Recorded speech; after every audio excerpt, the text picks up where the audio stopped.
कि आज है मेरे चप्पल बनाने का बिजनेस का दूसरा दिन। थोड़ा खाना खा लेता हूँ, खाना खाने के बाद आपको लेके चलता हूँ वहाँ पर जिस जगह मैं चप्पल बनाने का काम करता हूँ। अभी अब मैं लेके चलता हूँ जहाँ पर मैंने काम शुरू किया है। ये गाड़ी है दोस्तों। अभी हम पहुँच चुके हैं अपने वर्क स्टेशन पे जहाँ मुझे काम करना है। तो यहाँ ना चलते हैं। तो आज का मेरा काम है, बस 2-3 काम करना है मुझे। ये जो चप्पल दिख रहे हैं काट के रेडी है, इसमें बस मुझे ब्लाइंड करना है, मतलब सैया करना है और ये करना है और मुझे गुंडी पहनाना है।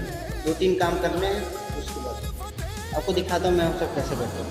काम शुरू करना है तो उसके लिए पहले सेफ्टी बस सारा ऊपर हटता है ना, मतलब मटेरियल उसके लिए। चलिए अब काम शुरू करते हैं, आपको दिखाता हूँ कैसे काम करता हूँ।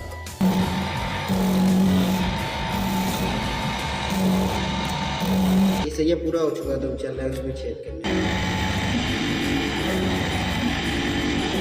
उसमें छेद करने का काम पूरा हो चुका है तो उसमें अब हम गुंडी पहना रहे हैं।